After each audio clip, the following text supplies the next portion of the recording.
महाकुंभ में हादसा कैसे हुआ, इसकी जांच शुरू हो चुकी है, लेकिन ये हादसा था या साजिश, इस पर गंभीर सवाल उठाए हैं बाबा बागेश्वर ने। उन्होंने बड़ा बयान दिया और कहा है कि महाकुंभ को बदनाम करने की साजिश रची जा रही है और ये हिंदुत्व की छवि को खराब करने के लिए भगदड़ करवाई गई। धीरेन्द्र शास्त्री ने इस पूरी भगदड़ को एक प्रायोजित साजिश करार दिया है।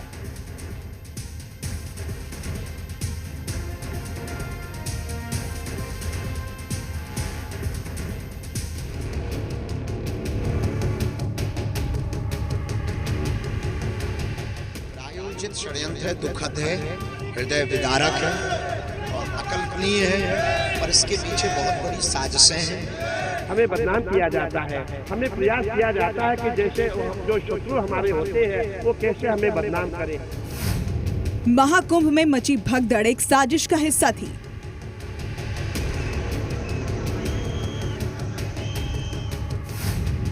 भगदड़ एक प्रायोजित षड्यंत्र था।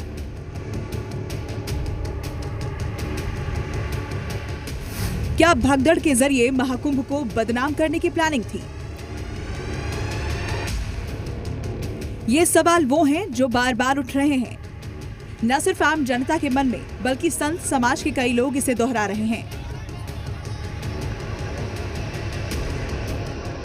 मान रहे हैं कि महाकुंभ में 29 जनवरी को जो कुछ भी हुआ वो एक बहुत बड़ी साजिश का हिस्सा था। कुछ ऐसे ही सवाल अब बागेश्वर धाम के पीठाधीश्वर धीरेन्द्र शास्त्री ने उठाए हैं।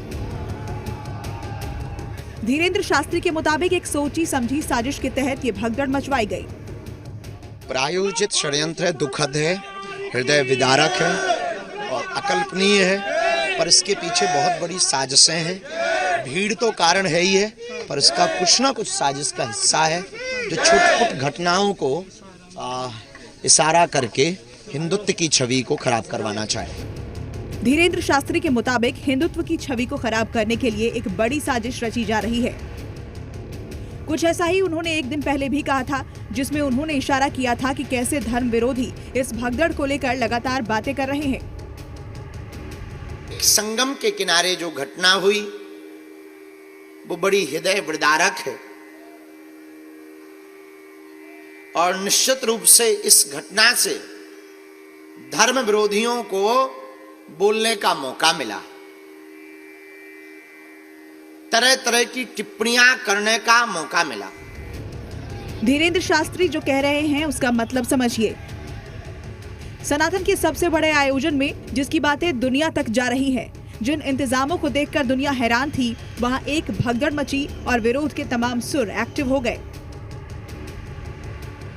साजिश होने की बात सिर्फ धीरेन्द्र शास्त्री ही नहीं कह रहे, बल्कि अखाड़ा परिषद के अध्यक्ष भी कह चुके हैं कि सनातन को बदनाम करने के लिए ही ये प्लानिंग की गई।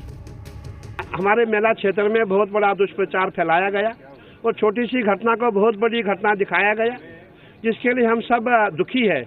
ऐसा नहीं करना चाहिए था। जब मेरी मेला प्रशासन से बात हो गई, जब सच्चाई सामने आ गई कि लोगों ने दुष्प्रचार किया है, इतनी बड़ी घटना नहीं थी जो लोगों ने इसको बनाया गया। आपने देखा होगा जब भी हमारे सनातन के महापर्व होते हैं तब हमें क्या किया जाता है, ट्रेंड किया जाता है, हमें बदनाम किया जाता है, हमें प्रयास किया जाता है कि जैसे जो शत्रु हमारे होते हैं वो कैसे हमें बदनाम करें। इसके अलावा महाकुंभ में मौजूद संतों का भी यही मानना है कि एक अफवाह के जरिए ये भगदड़ फैली। कि किसी ने ये कह दिया है कि बम के धोखे बम है, बस ऐसा हमें तो ऐसा लग रहा है। बमबाजी की घटना की बात कही गई नहीं, अब ये बम बोलते थे, उसी में आदमी को वो समझ में धोखा हो गया होगा, जानो ये हो गया, अफवाह फैलाई गई। हाँ, और क्या अफवाह फैला दी गई और कुछ नहीं है। कुंभ मेले का बहुत बड़ा हादसा है जो कि किसी साजिश के तौर पे किया गया, जो कि अफवाह फैलाई गई कि यहाँ बम है, इस तरीके से बोल के लोगों में भगदड़ मच गई और ये हादसा हो गया। संत समाज जो कह रहा है वो बिना किसी आधार के नहीं है। खुद हादसे के जो चश्मदीद थे, उन्होंने बताया कि महाकुंभ में भगदड़ के पीछे कुछ लोगों का हाथ था, जिन्होंने जानबूझकर भगदड़ फैलाने के लिए अव्यवस्था फैलाई। वहाँ रास्ता नहीं मिल पा रहा था, ना आने वालों को ना, और जो उधर से नहा के आ रहे थे वो जाने वालों में घुस गए जाकर। कि वहाँ ना कोई रोकने वाला नहीं था, वो जाने वालों में घुस गए जाकर, और उधर आने वाले आ रहे थे, और वो जब वहाँ पे एकदम से भीड़ हो गई, कुछ लोग जानबूझ के करने लगे ये सब कुछ। एक ही रास्ता आने जाने के, उसी में इतनी गर्दी थी कि क्या कहे क्या नहीं कहे। कोई मतलब किसी ने कोई अफवाह फैलाई, कोई मतलब? हाँ, इसी में किया था वो लोग। हाँ, बहुत मोटे मोटे, पता नहीं कितने गुंडा आए थे उसमें।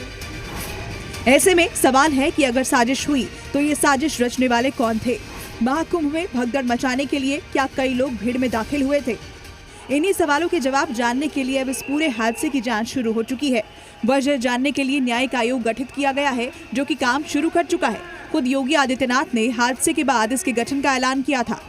उच्च स्तरीय बैठक भी चल रही है, जिसमें मुख्य सचिव भी हैं, डीजीपी हैं, प्रमुख सचिव गृह हैं, मुख्यमंत्री कार्यालय के अपर मुख्य सचिव के साथ साथ एडीजी लॉ एंड ऑर्डर के साथ साथ अन्य वरिष्ठ अधिकारीगण मौजूद हैं।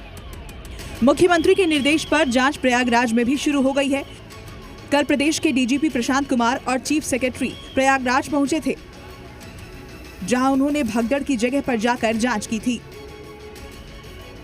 वहीं इन सबके बीच विरोधी पार्टियां इस भगदड़ के मामले पर लगातार योगी सरकार को घेर रही हैं, जिसमें अखिलेश ने किसी भी तरह की साजिश से इनकार कर दिया। कोई साजिश नहीं है, सरकार अपनी नाकामी छिपा रही है, और सबसे बड़ी बात है जो अभी भी लोग फंसे हैं सड़कों पर, उनका इंतजाम करें, डीजल पेट्रोल का इंतजाम करें, उन्हें सुरक्षित पहुंचाने का इंतजाम करें। जब आपने प्रचार इतना किया तो इंतजाम क्या किया? अब तो साधु संत भी कहने लगे आप झूठे हैं। कुछ लोग खुल करके कह रहे हैं, कुछ लोग कह नहीं पा रहे हैं। उसके सामने तथ्यों को जैसे साजिश करते हैं, हमें देखना चाहिए कितनी बड़ी जनहानि हुई। संदेश में जो भी दोषी है, या प्रबंधन की लापरवाही और या तो कोई साजिश थ्योरी आई। भले ही अखिलेश साजिश की आशंका से इनकार कर रहे हैं, लेकिन संत समाज के सवालों का जवाब ढूंढना भी जरूरी है, और जांच के बाद जल्द ही इसका पूरा सच सामने आ जाएगा। ब्यूरो रिपोर्ट, जी मीडिया।